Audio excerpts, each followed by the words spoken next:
नमस्कार, ये आकाशवाणी शिमला है। अब आप नविता चौहान से प्रादेशिक समाचार सुनिए। आज के मुख्य समाचार। संसद पर हुए आतंकी हमले की आज 19वीं वर्षगांठ। प्रधानमंत्री ने कहा, संसद की रक्षा के लिए शहीद हुए सुरक्षा कर्मियों के बलिदान को देश हमेशा याद रखेगा। राज्य मंत्रिमंडल की बैठक कल शिमला में, कई महत्वपूर्ण फैसले लिए जाने की उम्मीद। प्रदेश में कोरोना संक्रमितों की संख्या 49,000 के पार। भाजपा के राष्ट्रीय अध्यक्ष जगत प्रकाश नड्डा भी हुए कोरोना पॉजिटिव।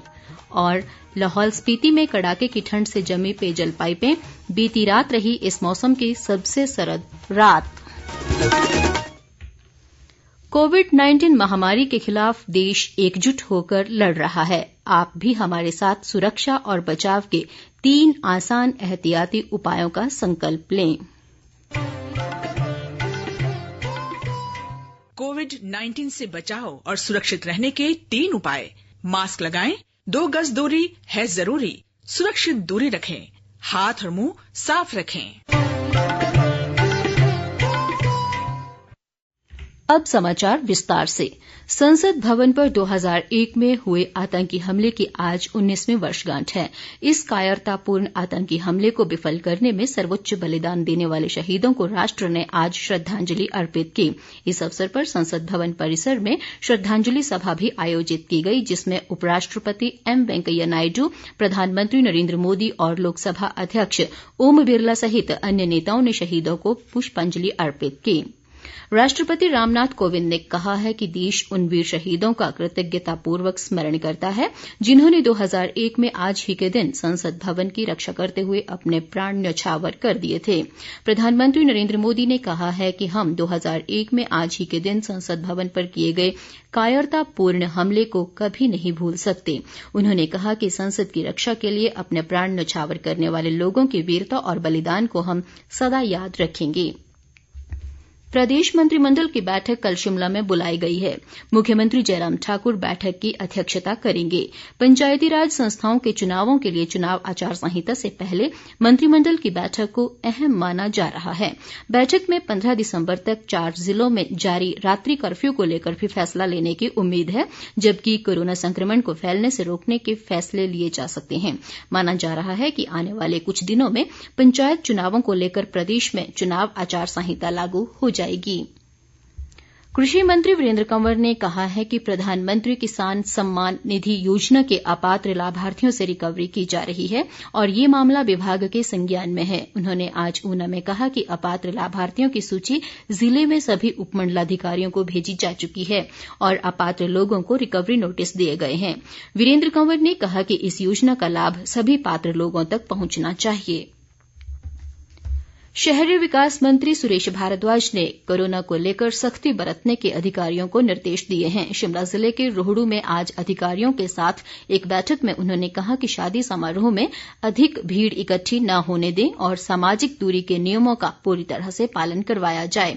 सुरेश भारद्वाज ने कहा कि कोरोना संक्रमण को फैलने से रोकने के लिए सरकार ने प्रभावी कदम उठाए हैं और सभी उपायुक्तों व पुलिस अधीक्षकों को दिशा निर्देश जारी किए गए हैं। उन्होंने कहा कि रोहडू अस्पताल में कोरोना को लेकर सभी सुविधाएं उपलब्ध करवाई गई हैं। प्रदेश भाजपा प्रभारी अविनाश राय खन्ना ने कहा है कि पंचायती राज संस्थाओं के चुनावों के लिए भाजपा तैयार है और बूथ स्तर तक पार्टी को मजबूत किया जा रहा है। वीडियो कॉन्फ्रेंस के माध्यम से आज कुल्लू जिला भाजपा की एक बैठक को संबोधित करते हुए उन्होंने कहा कि पार्टी का प्रत्येक कार्यकर्ता बूथ स्तर तक पार्टी की मजबूती के लिए काम कर रहा है। खन्ना ने कहा कि सरकार व संगठन के संयुक्त प्रयासों से देवभूमि हिमाचल को देश का अग्रणी राज्य बनाया जाएगा। इस अवसर पर शिक्षा मंत्री गोबिंद ठाकुर ने कहा कि कोरोना काल में प्रदेश की भाजपा सरकार व संगठन ने बेहतर कार्य किया है और करीब 2.25 लाख लोगों को बाहरी राज्यों से उनके घरों तक पहुंचाया गया है।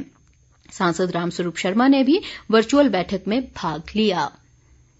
रेल मंत्रालय ने कहा है कि सभी एक्सप्रेस रेलगाड़ियों त्योहारी विशेष रेलगाड़ियों और जुड़वा विशेष रेलगाड़ियों के पूर्ण आरक्षित रेलगाड़ी परिचालन संबंधी नीति में कोई बदलाव नहीं किया गया है।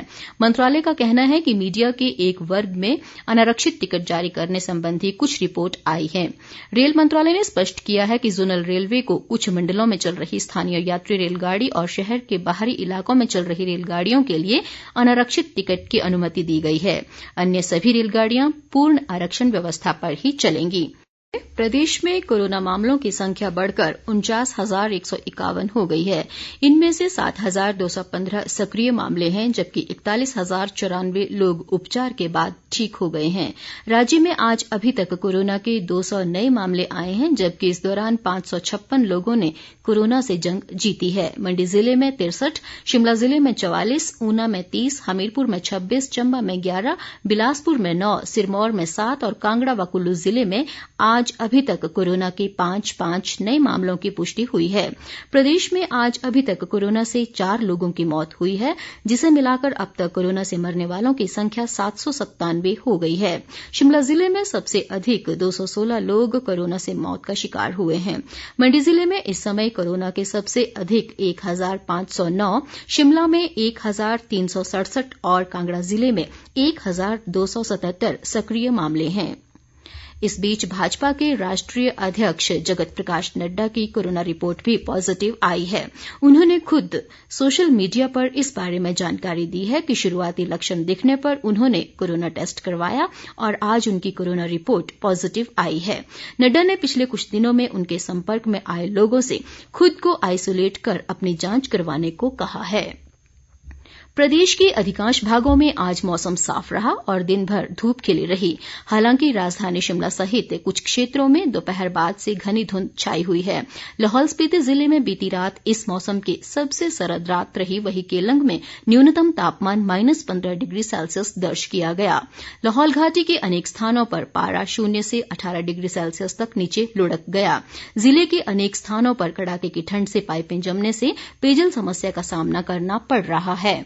बीती रात बहुत ही सबसे ठंडी रात रही है, जिस कारण -10 से -15 तक टेम्परेचर जो है गिर चुका है, जिसके कारण हमारे जो पेयजल स्रोत है सब जम चुके हैं। पानी के लिए काफी दिक्कतों का सामना करना पड़ रहा है। बर्फबारी ज्यादा होने के कारण जो आज मौसम बिल्कुल साफ है, पानी के सोर्सेज है वो सारे जम चुके हैं और लोगों को भारी दिक्कतें आ रही है। इधर मौसम विभाग ने प्रदेश में अगले 4-5 दिन मौसम साफ रहने की संभावना जताई है। हिम सुरक्षा अभियान के तहत मंडी जिले में कल से सभी पंचायतों में विशेष सैंपल एकत्रण शिविर लगाए जाएंगे। उपायुक्त ऋग्वेद ठाकुर ने बताया कि जिला प्रशासन का विशेष ध्यान कोरोना टेस्टिंग बढ़ाकर रोग का जल्द पता लगाने पर है। उन्होंने सभी लोगों से कोरोना जांच करवाने का आग्रह किया है ताकि कोरोना वायरस को फैलने से रोका जा सके। उपायुक्त ने कहा कि पंचायतों में लगने वाले विशेष शिविरों में लोग स्वेच्छा से टेस्ट करवा सकते हैं और हर पंचायत को चरणबद्ध ढंग से कवर किया जाएगा। इस बीच हमीरपुर जिले में आज रैपिड एंटीजन टेस्ट में 5 लोग कोरोना पॉजिटिव पाए गए हैं। मुख्य चिकित्सा अधिकारी अर्चना सोनी ने बताया कि आज कुल 38 सैंपल लिए गए, जिनमें 5 लोगों की रिपोर्ट पॉजिटिव आई है। छात्र अभिभावक मंच ने निजी स्कूलों द्वारा मनमानी फीस वसूली के खिलाफ आंदोलन करने का निर्णय लिया है। मंच के संयोजक वीरेंद्र मेहरा ने कहा कि 16 से 28 दिसंबर तक शिमला स्थित शिक्षा निदेशालय के बाहर धरना प्रदर्शन किए जाएंगे, जबकि जिला स्तर पर भी आंदोलन किया जाएगा। उन्होंने आरोप लगाया कि निजी स्कूल बच्चों से कोरोना काल में ट्यूशन फीस के साथ साथ अन्य सभी प्रकार के शुल्क वसूल कर रहा है, जो उचित नहीं है। मंच ने सरकार से इस मामले में हस्तक्षेप कर निजी स्कूलों की मनमानी रोकने की मांग की है। अंत में मुख्य समाचार एक बार फिर।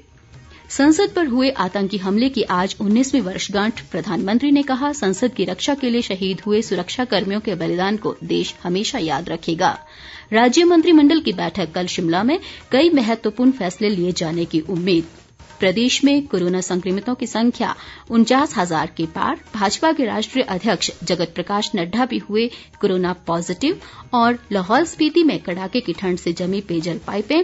बीती रात इस मौसम की सबसे सर्द रात। इसके साथ ही ये समाचार बुलेटिन समाप्त हुआ। नमस्कार।